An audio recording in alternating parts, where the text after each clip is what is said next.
The following program contains adult language, poor taste in jokes, racial slurs, political slurs, slants, and all sorts of things that if you are sensitive and have a delicate constitution, you should probably go watch Teletubbies. You were warned. Kids, welcome to the front yard. It is a beautiful day. Kinda. A little rainy, muggy, but not too bad. This is a blast from the past. This is actually a Dumas Hawk. Old school rigger. This is from circa 1990 something or other. I bought the hull off of eBay a while back, pretty cheap. And the guy who built it did a wonderful job, but all he did was build it. There was absolutely nothing. It wasn't, he did paint it. I need to get my tape off here. He did paint it this, whatever color that is, and this, kind of ugly. But it wasn't epoxy covered or anything. And I got it really cheap, and it was made really well. The guy did a really nice job on it. So I picked it up, and I thought, when I have time, I'll do it. So while I was building Vader, the big gas hydro that we've been doing, I sold some cars and some other stuff on eBay, and I had some extra money, so I'm like, so I bought all the parts.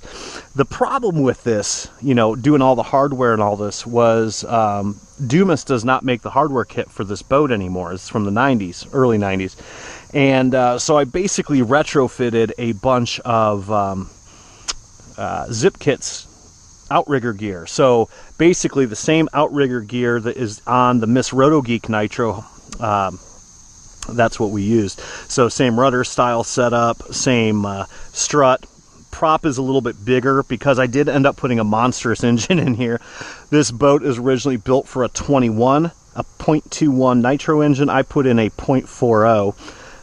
Bigger's better, right? So this is actually a vintage Ops engine, OPS, which is a very good engine. I think, who used to own Ops? I think it was Aero Marine, if I'm not mistaken, or they had rights to them or something. I'm not sure.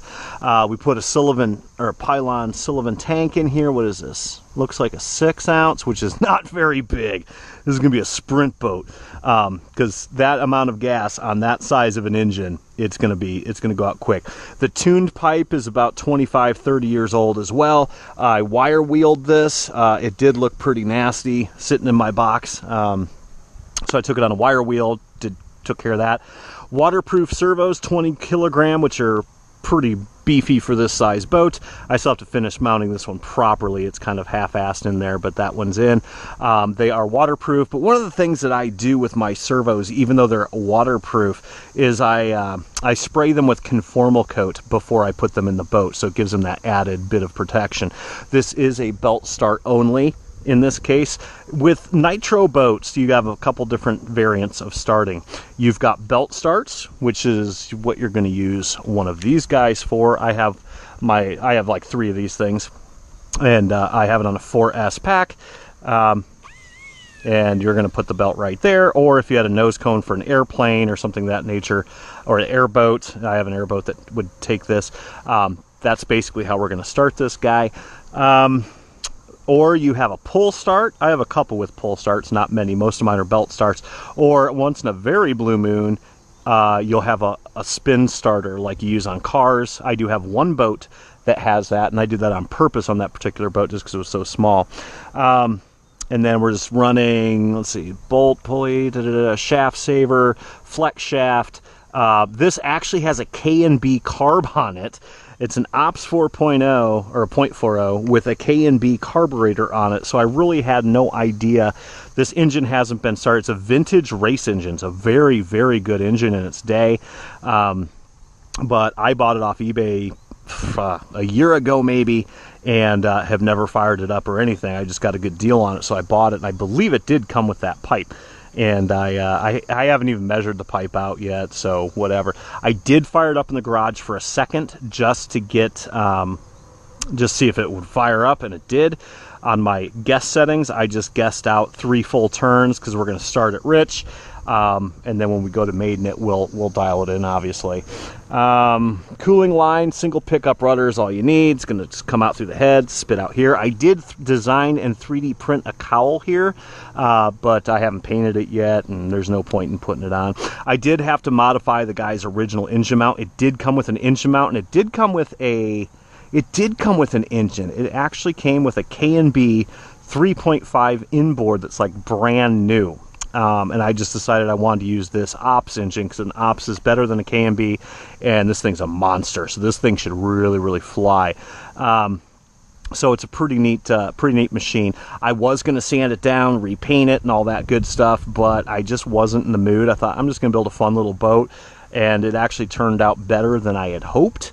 So maybe this winter I'll repaint it. But I did epoxy coat it, so it's all nice and sealed. The guy, like I said, did a fantastic job building it. Just absolutely beautiful kit build. And then of course I used an epoxy coat on it. Need to get my tape off here.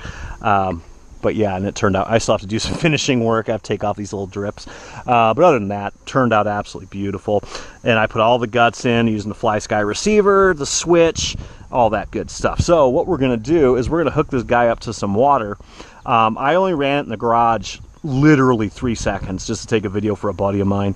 And it had no water going to the head, so I didn't want to ruin it. It's a vintage head, or vintage engine, sorry, and it hasn't been run in God knows how long, and if even ever. I don't know. It's in pretty immaculate shape, so we'll see what happens. So we do have our hose adapter, garden hose adapter for water cooling, and we will go ahead and make sure that line's clear. Pull this off. Put this on here. Invest in one of these, guys. If you're into nitro or gas boats, you invest in one of these because it's much better to not dial them in, but start them up in your yard, make sure it's going to work before you go to your lake or river to run these things.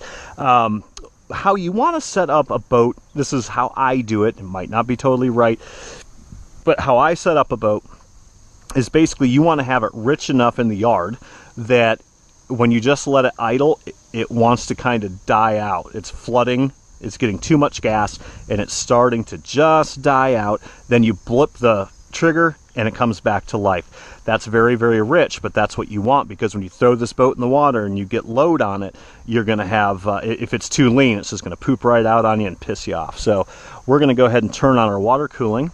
It should come out right there with no leaks. Good deal.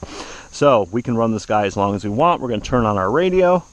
Like I said, I literally just guessed at the needle settings, and it did fire up out in the garage. Now watch, I'm doing a video and it probably won't. We will turn everything on here, make sure servo's working. You can see I haven't mounted that properly yet. I just stuck it in there with tape for now. So we will fix that later. Then we're going to take our glow plug igniter. With boats, I don't even prime them. I do prime gas engine boats, but nitros that you're going to electric start, there's really no need. You create so much pressure when you use a belt start that you're pressurizing through the pipe. Your air is coming through the pipe. It's pressurizing the tank down to the nitro and pressurizing it and going out into there. So it should just fire right up. It's going to be loud.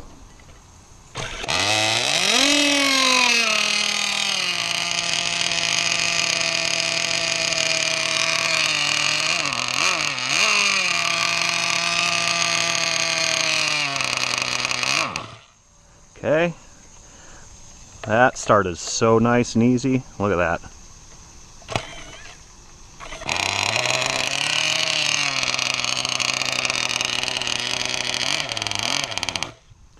A little too thick, I think.